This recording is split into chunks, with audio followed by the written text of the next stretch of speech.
All right, Shalom. First and foremost, I want to give all praises, honor, and glory unto Yahweh, Bahashim, Yahweh Shai, Bahashim, Rakakwadash. Second of all, I want to give double honors to my elders and apostles of Great Millstone, Elder Tahar, and on down to Rule Well. And third of all, I want to give a peace and safety to the hopeful elect out there, the brothers that push this truth, the truth of the King James Bible, and all truth and sincerity throughout the four corners of the globe. All right, so I just want to do a short lesson of how below in the spirit of Yahweh Bashim Yahweh Shai allows it to go. And I want to name the video, The Bad News Continues. All right, and Lord willing, as brothers can see on the screen, I have this article here from The Hill, and it says 5 ways the Fed interest rate hike will impact Americans. All right, so yeah, more bad news. All right, the bad news continues, man. All right, so I ain't going to read all of these. So like it, let me go. I'm not gonna read all of them, but I'm pretty sure all the brothers out there aware that the Fed Wednesday, I think it was Wednesday, yeah, Wednesday, Jerome Powell, the head of the Federal Reserve, with a puppet for the puppet for the Federal Reserve. All right, because the real masters of the puppet masters of the Federal Reserve are the international banking families. All right, based out of England, out of London. All right, but the raised interest rate 75 percent, all right, or whatever, 75 basis points or whatever. All right, and I was watching Bill Holter on Watchdog USA, Greg Hunter and big Bill Holter, and basically he was going in about how pretty much that they're pulling the plug on this system, and he said that they already did one interest rate hike earlier this year, and now this is the second one. He doesn't believe it's going to make it to a third one. All right. He said if they do decide to do a third one, the system will pretty much already be down all the way, pretty much out of here. All right, so basically what he said was he said that pretty much the system's been on life support since like 2000 I think he said 2017, or maybe a little bit later, like 2008, 2009. The system is basically, I forget the exact year he said, but he said basically the system's been on life support all this time, and pretty much with the Fed doing this, they're pretty much pulling the plug, pulling the plug. All right, and he said, like he said, the system needs life support. It needs help, and pretty much the Federal Reserve is pretty much just giving up on the system because we know ultimately what it's about to go to. It's about to go to a digital system, which the end goal of that would be an implantable microchip put inside your hands or in your head to buy and sell things. All right, that's the end goal of this system that the Federal Reserve or the International Banking Family or the Illuminati or the Council on Foreign Relations, not Council on Foreign Relations, but the Progressive Council, all right, whatever you want to call them, their ultimate goal is to do. Bilderberg, whatever you want to call them, all right. But again, I don't want to read all of them. Just put on a couple of them that affect the American people, the Babylonian citizens. Mortgage and car, which that matters, but it's not really important. Car loans are already sky high. You got 80% of people living paycheck to paycheck. They can afford to pay $400-$500 for a car, so it's about to go up. They said on average now it's supposed to be like 625 or something like that if your credit's not so great. And even if your credit is good, it's gonna be like a high 4. All right. So yeah, this whole system is tanking, man. Skip that one. Okay, this is a good one. It says it's going to be harder to find a job. Price increases that shrink demands also have the effect of forcing companies to cut costs. And who do you think they're gonna start firing their employees? All right, like it says, and one of the first places they look to do that is in the labor force. The housing market provides a clear example of this process, according to the Desmond Leachman, the economist with the American Enterprise Institutional Salakia, struggle saying that word, a right-leaning Washington think tank. Mortgage rates that used to be a little bit over 3% at the start of the year are now around 6%. That means people who could afford $100 house at the start of the year can only afford a house now around $70. Woo! That means there's a lot less demand for houses. So pricings begin leveling and companies down. So builders don't want to build so many houses, then people are unemployed. Lynchman said in an interview with The Hill.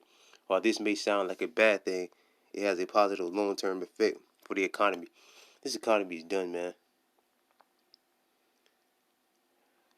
Having a looser labor market means companies don't have to keep charging higher prices in order to turn a profit for their investors. Yeah, but what if they can't sell anything? Then what? Then the goods just sit on the store. Like Walmart and Target, they're basically having the there's an article that came out saying basically they have to pretty much do a big sale or whatever, do sell their stuff on a discount because they got so much inventory because nobody's buying it because nobody doesn't have the money to buy it. All right, so that's less work. All right, it says it's going to be harder to find a job. Scripture say there should be in Isaiah the 19th chapter there should be no work for Egypt. So it is a bad thing. But Esau always trying to, Esau always think, he'll, you know, rise out of the ashes and everything will go back to normal. All right, but he's not. All right, the likelihood of a recession is growing. While the Feds have been pursuing a soft land for the economy, lowering interest rates towards 2% without triggering a recession, market commanders are viewing recessions in the next year or two as increasingly likely. And this recession is going to be nothing like before. All right, was it well, a bunch of them financial experts that came out and said that this crash is going to make the Great Depression look like a birthday party. All right, so it's going to be way worse. I'm not as worried about the return of the inflation levels of 1970 as I am about a deep recession that is going to bring inflation way down soon. Lehman said the fears of a serious recession or the combination of slowing growth and weakening value money known as stagflation are compounding now by geopolicy issues that extend beyond the reach of the monetary policy levers held by the Fed. This includes the war in Ukraine, which has an effect on global food prices, as well as lockdowns in China, which have affected production pipelines. Border issues with the supply chain, which have been static by the high energy prices and congestion of ports, at ports, are also powerful forces on the uh, uh, dragging on the global economy. A recession for America's following interest rate hikes will be a double-edged sword. While it will bring down prices midterms, in the midterms, it will also mean a period of reduction economy activity. This will translate into lesser returns on investments in the stock market and other security markets, worse performance in the retirement plans like 401k and lowering normal wages. The national deficit will grow, costing taxpayers more. While the interest rates are near zero, the economy tend not to worry about the federal deficit, the value of which stands now at about a year and a quarter's worth of production output of gross domestic product. The resounding economy recovery extended by the U.S. economy after the near total shutdown of the private sector due to the pandemic took a bite out of the U.S. national debt. The latest project of the deficit from the congressional budget office was 1.7 trillion, lower than expected. But with interest rates on the rise, pleasant surprises like this will be a fewer and farther between as payoffs. The national debt will require more taxpayer money, right? Which that means less money in your check. It means more money they're going to take out of your check. All right. So again, just more bad news, more bad news. All right. So again, they said that again, just bringing out the most important ones again.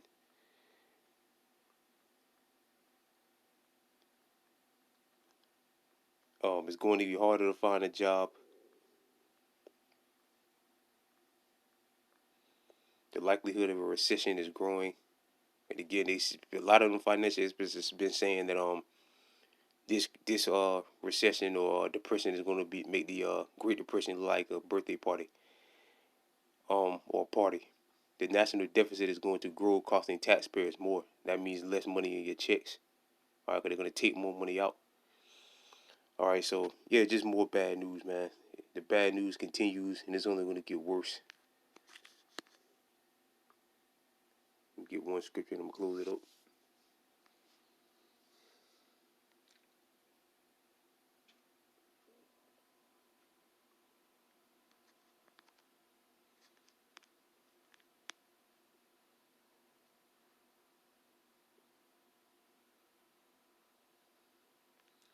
This is Ecclesiastes chapter 12, verse 1. Remember now thy creator in the days of thy youth, while the evil days come not, though the years draw near, when thou shalt say, I have no pleasure in them. While the sun or the light or the moon or the stars be not darkened, nor the clouds return after the rain. In the days when the keeper of the house shall tremble, and the strong men shall bow themselves, and the grinders cease. Right, like I said, it's going to be harder to find a job. All right, because they are few, and those that look out the window be darkened. Right, so the future looks dark for America. The future definitely doesn't look bright. It's going to get worse. And the guy, again, like that guy Bill Holter said, the Fed is talking about um, raising interest rates again sometime later on this year. Like the guy Bill Holter said, by that time the world could be going to be, you going to see a whole other world by the time they do that. So it really wouldn't help. This really didn't help. All it did is made things worse. All right. Like Elder Tahar has mentioned this before. Um, any fiat currency eventually falls. Every fiat currency eventually falls. Eventually. All right, and it's time for this fiat currency to fall, and we all know what's next, the MOTB, which again is an implantable microchip implanted inside your hands or in your head to buy and sell things. That's going to be the next major money system. Once this system is pushed out of the way, which they're quickly doing. All right. So with that, our praise lesson was edifying. I want to give all praises, honor, and glory unto Yahweh, Bahashim, Yahweh Shai, Bahashim, Rakakwadash, the belongers to my elders and apostles of great millstone. And safety to you brothers out there pushing this truth and sincerity. And with that, I'm going to say shalom.